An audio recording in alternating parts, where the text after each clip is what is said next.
Could the Airbus A321XLR revolutionize the future of air travel? This groundbreaking aircraft is assured to reshape long-haul networks and redefine how airlines operate. Watch until the end to discover how this new player will disrupt the aviation industry, challenge legacy carriers, and offer passengers unmatched convenience and comfort. Airbus is gearing up to introduce its new A321XLR plane this year, and it's causing quite a fuss. This jet is set to change the game for long-distance travel, and many airlines are already on board. Over 550 orders have been placed by big names like American Airlines, JetBlue, United Airlines, India's Indigo, and more. Now, the A321XLR is part of the A321neo family, which has been outselling Boeing's 737 since 2019, a tough year for Boeing due to the two tragic crashes that grounded the 737 MAX. This new Airbus model is unique because it can fly long distances up to 5,400 miles or about 11 hours nonstop thanks to an extra fuel tank. This makes it perfect for long-haul routes without needing a bigger, more expensive plane.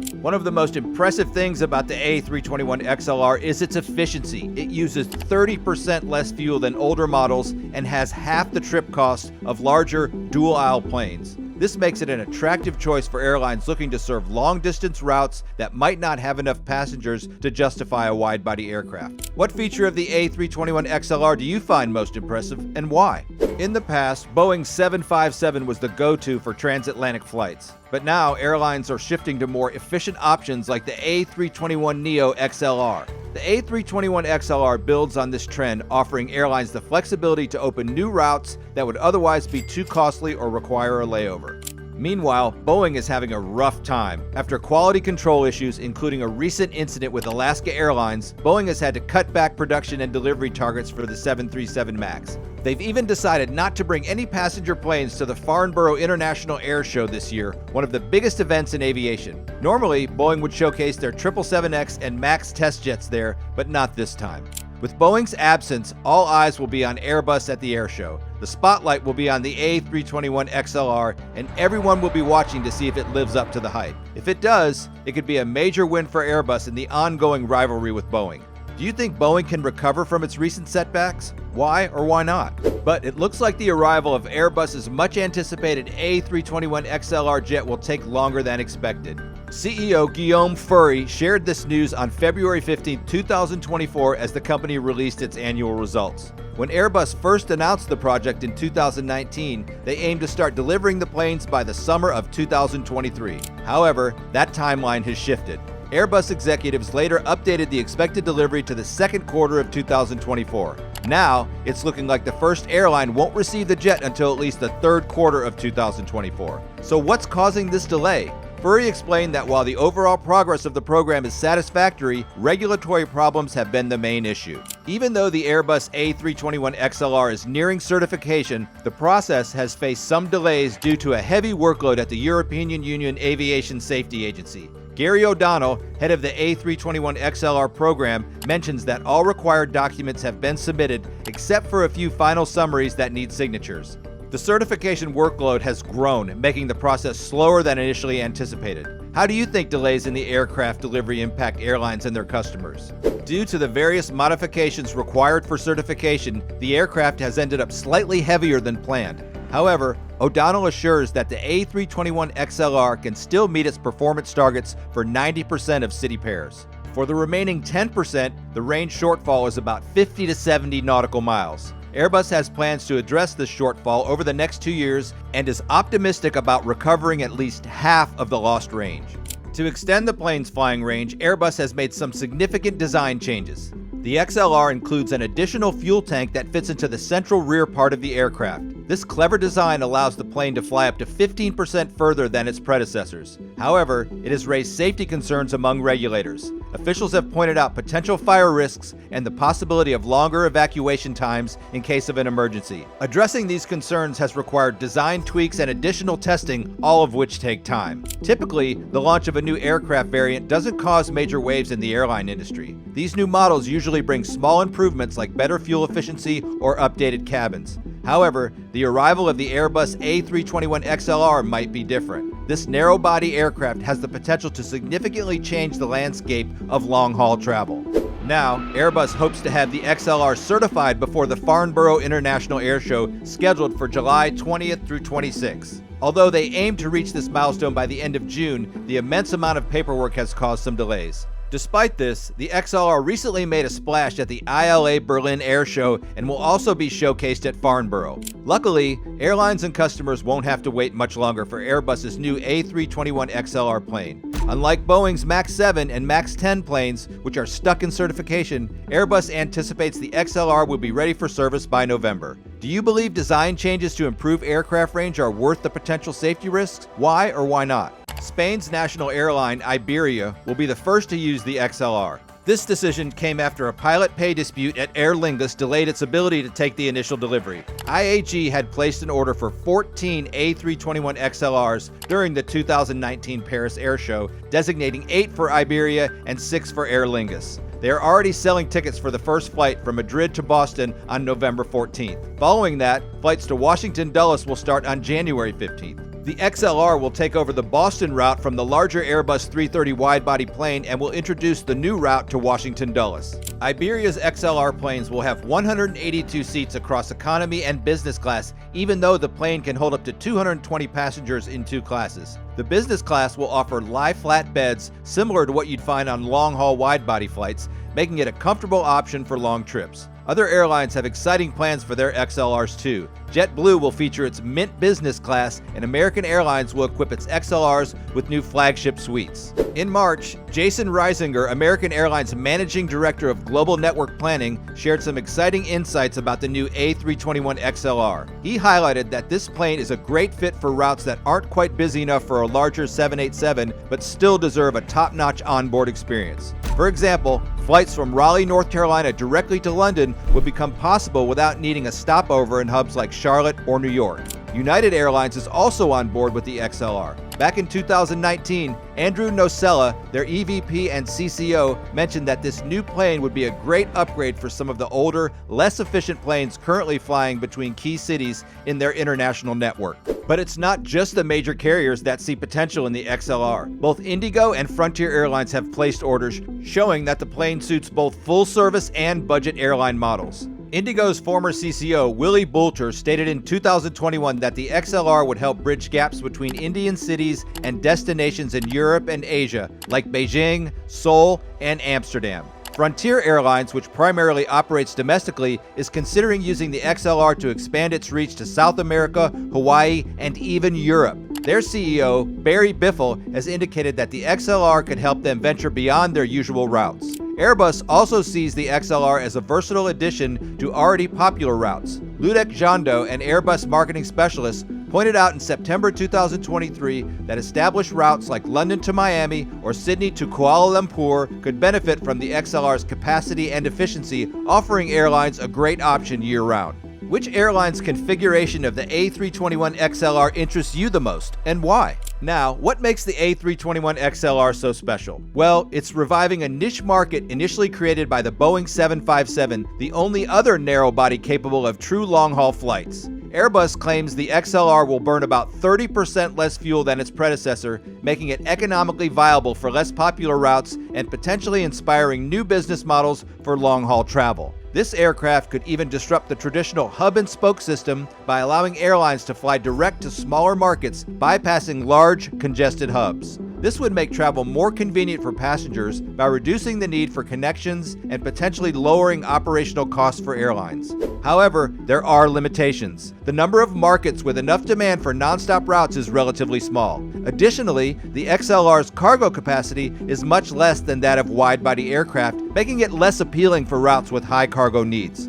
Do you think the A321XLR's ability to bypass large hubs will make long-haul travel more convenient for passengers? According to Aviation Week Network's Fleet Discovery database, Airbus has secured over 500 firm orders for this new aircraft. Leading the pack is Indigo with a commitment for 70 aircraft, followed by American Airlines with 54, United Airlines with 50, and Wizz Air with 47. This broad interest from both legacy carriers and low-cost airlines highlights the XLR's versatile appeal. For American and United Airlines, the A321XLR is set to replace their aging Boeing 757 fleets. Meanwhile, other airlines see it as a way to expand into new strategic markets. Although the A321XLR is based on the popular A321neo, it brings significant advancements, especially in fuel capacity. Now, the Airbus A321XLR comes with a bunch of technical upgrades that make it stand out in the single-aisle aircraft category. One of its key features is the rear center tank, aka the RCT, which extends to the bottom of the fuselage skin. Despite its size, the design cleverly leaves space for escape rafts below the exit doors and channels on the upper sides for electrical wiring and air conditioning, with the fuel system adapted to accommodate these changes. The new rear center tank can hold nearly 3,400 gallons of fuel, allowing the aircraft to fly routes up to nearly 4,700 nautical miles. This tank is cleverly integrated into the fuselage frame, maximizing space efficiency.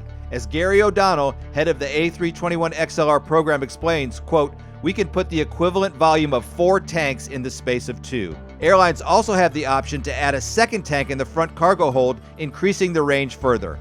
However, whether airlines go for the additional front tank depends on their specific needs. For example, carriers with heavy premium business class seating aiming to fly longer routes from Europe to the US might find the added tank necessary. This setup, though, would reduce space for cargo and baggage." Do you think airlines will opt for the additional front tank for longer routes, even if it reduces cargo space? To support the increased fuel capacity, Airbus has raised the maximum takeoff weight of the A321XLR to 101 tons, up from 97 tons. This change required significant modifications to the aircraft structure. Gary O'Donnell, head of the A321XLR program, explains, quote, "We have completely changed the main landing gear and simplified the mechanism."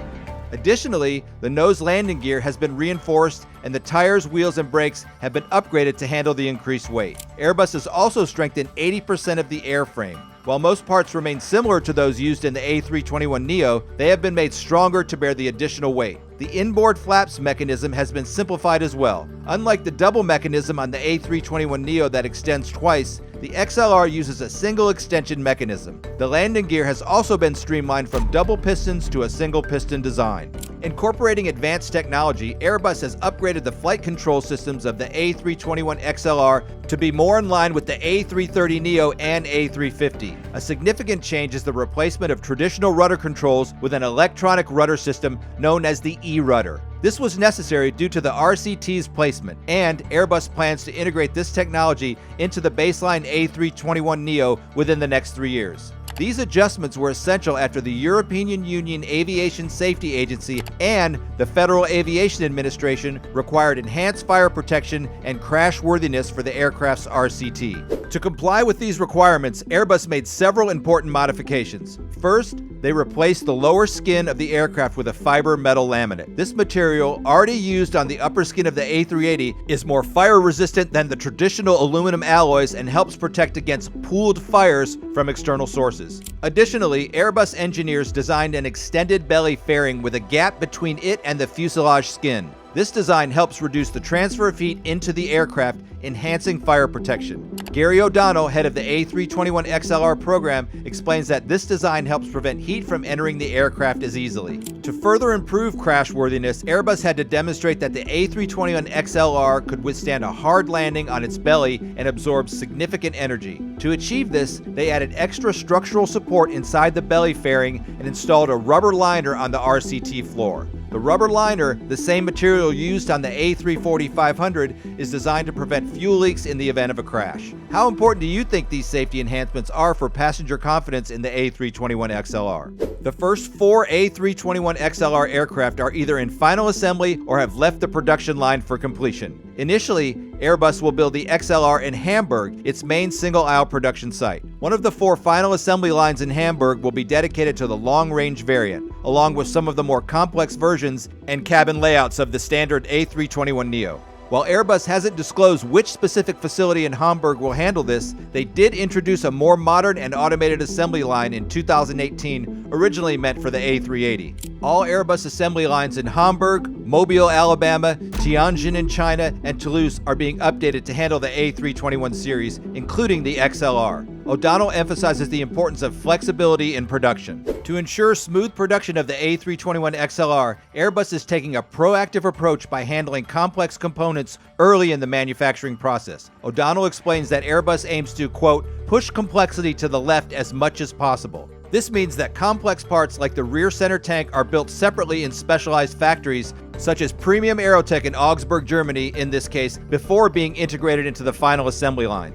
By isolating and addressing substantial changes early on, Airbus hopes to keep the production line running smoothly with minimal disruptions. This approach is particularly important given the growing complexity of the A321neo family, to which the XLR variant adds new dimensions. The goal is to maintain a seamless sequence of moving aircraft from one assembly station to another, despite the increasing variety of layouts and configurations. Airbus has not disclosed detailed plans for increasing XLR production. However, according to some sources, 7 A321XLR aircraft are scheduled for delivery this year, followed by 51 next year, 120 in 2026, and a peak of 142 in 2027. If Airbus achieves its target production rate of 75 A320neo family aircraft per month, 15 to 20% of this capacity could be allocated to the XLR. This allocation might adjust based on future orders for the XLR and other 321neo variants. Some sources also forecast that XLR deliveries will decline significantly after 2029 based on the current order book. The final 8 XLRs from the existing orders are scheduled for delivery in 2033. Do you think the forecasted decline in XLR deliveries after 2029 will affect Airbus's market position? Now, the launch of the Airbus A321XLR indeed creates several challenges for Boeing across different segments of the market. First things first, the A321XLR directly targets routes that were traditionally served by the aging Boeing 757. With superior range and efficiency, the A321XLR is positioning itself as the natural successor to the 757. Boeing, on the other hand, has not yet offered a direct replacement for the 757, which ceased production years ago. In terms of performance, the A321XLR outshines Boeing's current offerings in the single-aisle segment. While Boeing's 737 MAX family, especially the MAX 8 and 9, are competitive on shorter routes, they do not match the A321XLR's range capabilities, which extend up to 4,700 nautical miles. This range advantage opens up new route possibilities that Boeing's single-aisle aircraft cannot match. The A321XLR also presents a challenge to Boeing's smaller wide-body aircraft, such as certain variants of the 787 Dreamliner. For routes where the full capacity of a wide body isn't necessary, airlines may go with the more efficient A321XLR, potentially impacting Boeing's market share in the wide body segment. It's no surprise that Airbus has gained a significant lead in orders with its A321neo family, including the A321XLR, securing over 3,000 orders by 2021. This strong market confidence indicates that airlines see the A321XLR as a capable and efficient aircraft for various operational needs. Boeing's response, particularly in launching a new mid-market airplane, often speculated as the 797, has not materialized yet, giving Airbus a first-mover advantage in this market segment. While Airbus appears to have the upper hand currently, Boeing has a history of innovative responses and could potentially develop competitive offerings in response to the A321XLR's success. The potential launch of a new mid-market aircraft like the rumored 797 could reshape the competition depending on its capabilities and market reception. Do you think the A321XLR will change the way airlines plan their long-haul routes? Leave your thoughts in the comments below. Thanks for joining us on this gripping journey through the events surrounding the Airbus A321XLR. But hey, the excitement doesn't have to end here. If you enjoyed the ride, subscribe for more thrilling tales, and feel free to share your thoughts in the comments below. And before you go, make sure your seatbelt is fastened and tray tables are up. Safe travels and happy subscribing.